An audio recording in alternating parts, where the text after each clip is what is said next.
পশ্চিমবঙ্গে সব কিছুই আছে, শুধু বাস্তব নেই। ডাক্তার আছে কিন্তু তিনি রোগী দেখেন না। উকিল আছেন কিন্তু ন্যায়ের পক্ষ নন। নেতা আছেন কিন্তু নিজের এলাকাতে অচেনা। পুলিশ আছে ঠিক সময়ে উধাও। আর জনগণ আপনা আর আপনি। আমরা কেবল স্ক্রিপ্টের শেষে একটা শব্দ শেষ, কিন্তু নাটক সেটা তো এখানেই শুরু। কেন এ কথা বলছি পুরো ভিডিওতে দেখলে বুঝতে পারবেন। হঠাৎ করে ভুয়ো পুলিশ কোত্থেকে বেরোয়, একের পর এক ভুয়ো ডাক্তার, তারপরে ভুয়ো পুলিশ। কীভাবেই বা পুলিশের পোশাক পরে ঘুরে বেড়াতে পারে বাইরে ঘাটে, আর কীভাবেই বা সে দাবি জানাতে পারে সে বিকাশ ভবনে কর্মরত, আর কীভাবেই তার সংসার চলতো। পুলিশের নাটক করতো ঠিক আছে, কিন্তু তার মাইনেটা কিভাবে ঢুকতো, সেই টাকাতে কিভাবে সংসার চালাতো, কেই বা তার মাইনে দিত। সম্পূর্ণ ভিডিওটি দেখতে থাকুন। বাংলার আওয়াজ আমরা শুনতে চাই। ডাক্তার আছে কিন্তু ডাক্তার নয়। পশ্চিমবঙ্গের স্বাস্থ্য ব্যবস্থা আজ এত কৌতুকের নাম। সরকারি হাসপাতালের বাইরে লম্বা লাইন, ভেতরে চিকিৎসা নেই। যিনি আছেন তিনি ব্যস্ত প্রাইভেট ক্লিনিকে। মাসের পর মাস অ্যাপয়েন্টমেন্ট মেলে না, আর যখন মেলে তখন রুগী নয়, রিপোর্ট দেখে প্রেসক্রিপশন দেয়।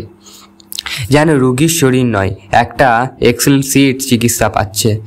এরা ডাক্তার কিন্তু ডাক্তার নয়, কারণ চিকিৎসা সেবা নয়, একটা ব্যবসায় পরিণত হয়েছে। তারপরে আমরা দেখতে পাচ্ছি উকিল আছেন কিন্তু আইনের আশ্রয় কোথায়। কোর্টে যান, দেখবেন কালো কোট পরা মানুষ হইচই করছে, কেউ ফাইল নিয়ে দৌড়াচ্ছে, কেউ চেম্বারে কফি খাচ্ছে। কিন্তু বিচার, সেটা হলে তো বছর পর বছর ধর্ষণের বিচার পেতে নারীকে জিরো থেকে জেরা সাহায্য করতে হয়। গরিব চাষি জমি হারায়, আর উকিল গলায় কণ্ঠ ফুলিয়ে বলে বিচার হবে, সময় লাগবে।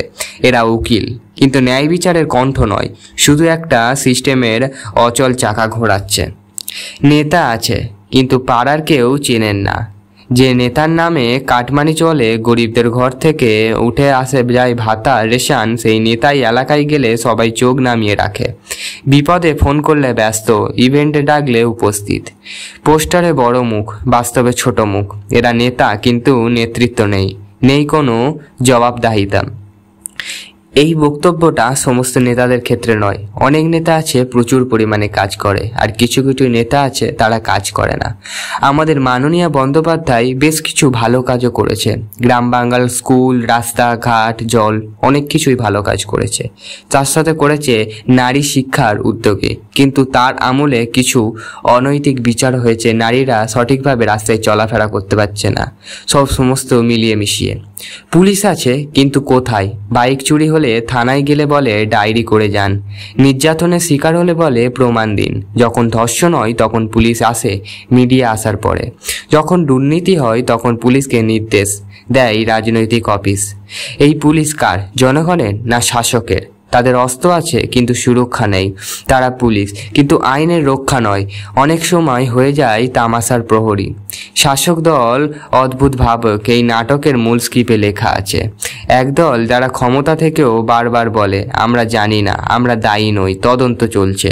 যদি ডাক্তার দুর্নীতি করে চেনে না, যদি তৃণমূলের নেতা কাটমানি খায় চেনেন না, যদি পুলিশের দলদাসে পরিণত হয় চেনেন না, আর যদি প্রতিবাদ হয় তখন বলে ষড়যন্ত্র। এই অদ্ভুতকেই দলই আজ রাজ্যের মালিক, কারণ আপনাদের ভোটে তারা নাটক চালাচ্ছে, পাচ্ছে পূর্ণ সময়ের মঞ্চ।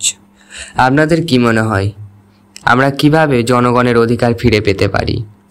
আমরা কোনো দলের হয়ে কথা বলবো না, আমরা সাধারণ মানুষের কথা বলবো। আমরা সাধারণভাবে থাকতে চাই, কষ্ট সৃষ্ট করে নয়। পরাধীন ভারতবর্ষ থেকে আমরা স্বাধীন ভারতবর্ষে পরিণত হয়েছি। আমরা স্বাধীনভাবে চলাফেরা করতে চাই। এই ভিডিওটি শুধুমাত্র কোনো রাজনৈতিক দলকে কেন্দ্র করে নয়, কোনো সামাজিক লোককে কেন্দ্র করে নয়, এটা সবার জন্য। সবাই ভালো থাকুক, গোটা ভারতবর্ষ ভালো থাকুক, আপনাদের এক উদ্দেশ্য। এই রকম আরও ভিডিও দেখতে লাইক, কমেন্ট, সাবস্ক্রাইব করুন এবং একজন মানুষ হয়ে আরেকজন মানুষের পাশে দাঁড়ান।